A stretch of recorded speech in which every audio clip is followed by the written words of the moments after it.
Today is Thursday, the 30th of March, and this is from the South. The Supreme Court of Venezuela issued a ruling on Wednesday in a case over a proposed mixed enterprise, where it reaffirmed that the country's National Assembly is still in contempt of the Constitution. The top court added that while the legislature continues to act outside of the law, the court ensures the rule of law and will exercise parliamentary powers where necessary. Argentine lawmakers approved on Wednesday a new bill that will legalize the medicinal use of marijuana, following nations such as Chile and Colombia. The law also permits the federal government to grow marijuana for research and therapeutic purposes.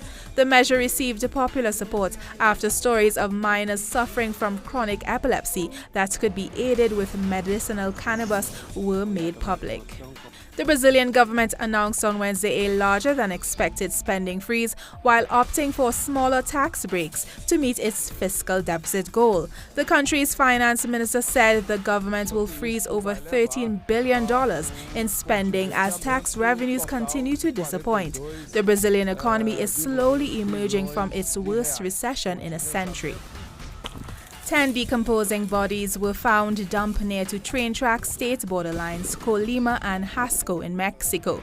Authorities from both states worked together to remove the remains of the bodies from the site to identify possible cause for homicide. According to officials, the area is used by drug cartels. Clashes erupted between Chilean police and protesters on Wednesday, the Day of the Young Combatant.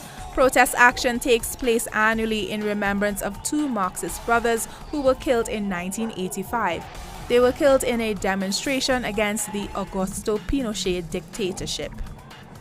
Thousands of people in northwestern Peru are struggling to recover from ongoing deadly flooding after the Piura River overflowed earlier this week. The government declared a state of emergency in Piura, but that has done little to console residents scraping for food and water and protecting their flooded homes from looters. This is the Agroinversiones Isleños goat farm. It sits on 12 hectares of the capital, Maracay, in Venezuela's state of Aragua. And it's the country's biggest.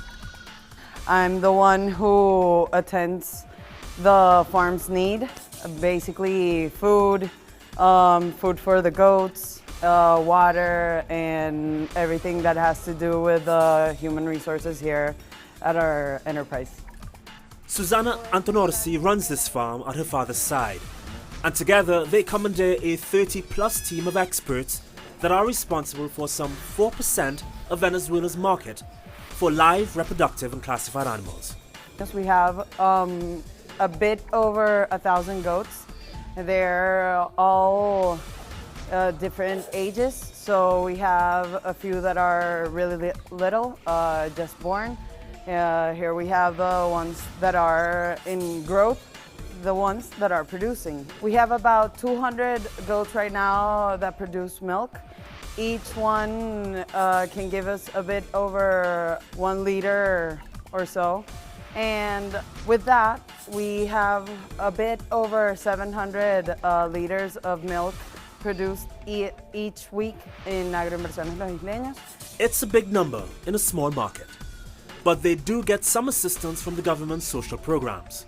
What the government has helped us with is maybe giving us a spot in a state's enterprise, which has food at the lower cost. We also need a lot of machinery. Right now the government lowered all the taxes in importation of agricultural machinery, which is really beneficial for us. The Agroinversiones Isleños goat farm also hopes to reach further into Venezuela to open the market and increase production. It's already the largest project of its kind in Latin America, but a financial push could see it contribute significantly to the export market, turning social program assistance into a viable and growing export industry. Regan Devines, Maracay, teleSUR Inglés. U.S. President Donald Trump declared war on members of his own party by threatening the political careers of conservative Republicans who helped torpedo healthcare legislation he backed. In a Twitter post, Trump took aim at the Freedom Caucus, a bloc of the most conservative Republicans in the U.S. House of Representatives. South Korea's ousted President Park Geun-hye was arrested over the corruption and abuse of power scandal that brought her down. The Seoul Central District Court issued a warrant to arrest Park on charges of bribery, abuse of authority, cohesion, and leaking government secrets. Protesters from the Chinese-French community took to the streets in Paris to continue with their demonstration after a Chinese man was shot dead in his home by police on Sunday. According to authorities, the man attacked police with scissors.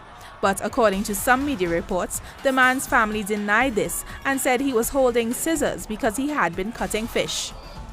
Palestinian protesters clashed with Israeli police forces during rallies commemorating the 41st anniversary of Land Day. Land Day is the day Palestinians commemorate the killing of 6 Arab citizens by Israeli security forces during protests in 1976 over government land confiscations in northern Israel. A bust of superstar footballer Cristiano Ronaldo was unveiled in Madeira, Portugal, where an international airport has been renamed in his honor. Dubbed bizarre, the grinning bust of the football star has become a major talking point. Social media users were quick to mock the statue, questioning its likeness to Ronaldo. More on these and other stories on our website, telesurtv.net/English.